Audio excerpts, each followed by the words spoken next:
इस क्वेश्चन में हमें ये बोला गया है कि हमको एग्जाम्पल देके magnitude of displacement over an interval of time और जो पाथ लेंथ है, टोटल पाथ लेंथ है, उसके बीच में हमको डिफरेंस दिखाना है। फिर ये करने के बाद हम ये सेकेंड पार्ट में आएंगे।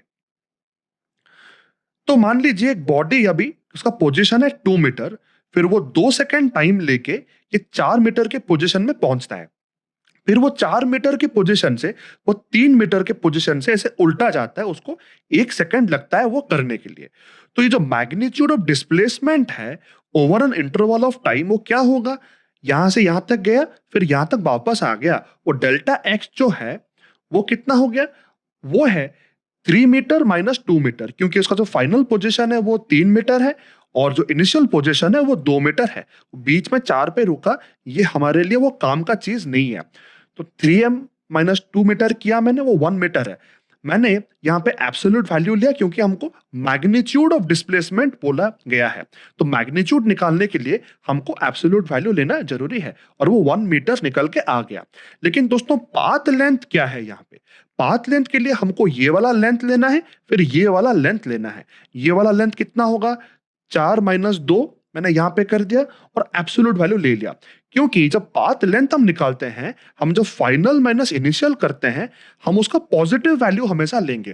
पाथ लेंथ आप कुछ भी ले ले, जो छोटे छोटे करके आप अगर ऐड भी करते रहे, लेकिन वो सारे छोटे छोटे जो उसके जो अंश है, उसके जो पार्ट्स हैं, वो सारे पॉजिटिव होना जरूरी है, वो कभी नेगेटिव नहीं हो सकते। वो लेंथ है, पाथ लेंथ है, वो हमेशा छोटे छोटे पॉजिटिव वैल्यूज को ऐड करने से हमारा निकलता है।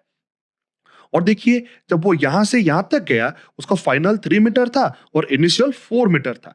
तो मैंने फाइनल माइनस इनिशियल किया, ये -1 निकला, लेकिन उसका एब्सोल्यूट वैल्यू लेने से वो 1 होके आ गया और 2 प्लस 1 करने से 3 मीटर्स हो गया। तो पाथ लेंथ जो है 3 मीटर्स, वो मैग्नीट्यूड ऑफ डिस्प्लेसमेंट से ज्यादा है। वो 1 मीटर था, लेकिन ये बड़ा 3 मीटर्स है। और यहां पे पूछा गया है जो बी में, magnitude of average velocity over an interval of time and the average speed over the same interval. Average velocity निकालना है, उसका मैग्नीट्यूड लेना है और एवरेज स्पीड के साथ उसको कंपेयर करना है। तो चलिए हम उसको निकाल के देखते हैं। जो एवरेज वेलोसिटी है वो क्या है? वो total displacement by total time है और उसका अगर हम मैग्नीट्यूड निकालें तो हमको ऐसे एब्सोल्यूट वैल्यू लगाना पड़ेगा। हमने ऊपर देखा इस केस में जो डेल्टा एक्स है, जो डिस्प्लेसमेंट था वो 1 मीटर था, तो मैंने 1 मीटर यहाँ पे लिख दिया। जो टोटल टाइम है वो यहाँ से यहाँ जाने के लिए 2 सेकंड लग रहे थे और यहाँ से यहाँ वापस आने के लिए उसको 1 सेकंड लग रहा था। तो ये दोनों मिला के यहाँ पे 3 हो गया, तो ये 1/3 मीटर पर सेकंड हो गया इसका एब्सोल्यूट वैल्यू। लेकिन एवरेज स्पीड क्या है? वो है पाथ लेंथ, जो टोटल डिस्टेंस है बाय टोटल टाइम।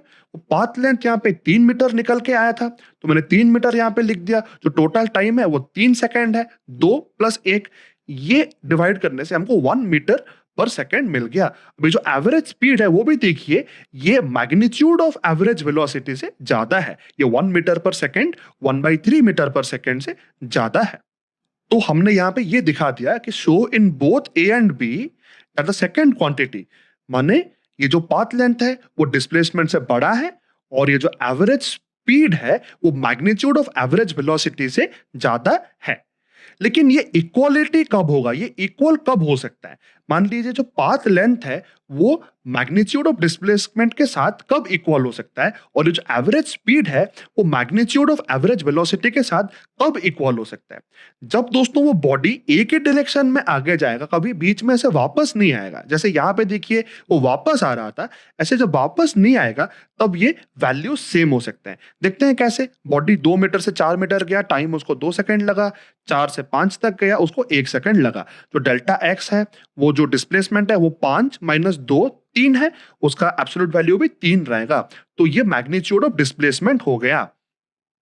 जो पाथ लेंथ है वो कितना है? वो 4 में से मैंने 2 निकाला, यहां पे लिखा, फिर 5 में से मैंने 4 निकाला, यहां पे लिखा। वो 2 पार्ट्स है तो मैंने 2 अलग अलग करके लिखा। इसका 2 निकला और इसका 1 निकला, मिला के 3। देखिए ये 3 मीटर, ये 3 मीटर के साथ सेम हो गया। जो मैग्नीट्यूड ऑफ एवरेज वेलोसिटी है वो हम ऐसे करके निकालेंगे। ये जो डिस्प्लेसमेंट है वो 3 है, टाइम है यहाँ पे 3, और उसका एब्सोल्यूट वैल्यू डिवाइड करने के बाद वो 1 मीटर पर सेकंड होके आ गया। जो एवरेज स्पीड है वो total path length by total time है। पाथ लेंथ हमें यहाँ पे 3 मीटर मिला है, टोटल टाइम 3 सेकंड है। उसको डिवाइड करने के बाद भी हमको आंसर 1 मीटर पर सेकंड मिल गया। तो ये और ये सेम है और ये भी सेम है। तो एक ही डायरेक्शन में अगर बॉडी जाए, मान लीजिए पॉजिटिव या नेगेटिव, लेकिन जिस डायरेक्शन में शुरू किया है उस डायरेक्शन में जाना है, तो ये जो दो क्वांटिटीज हैं ये सारे सेम हो सकते हैं।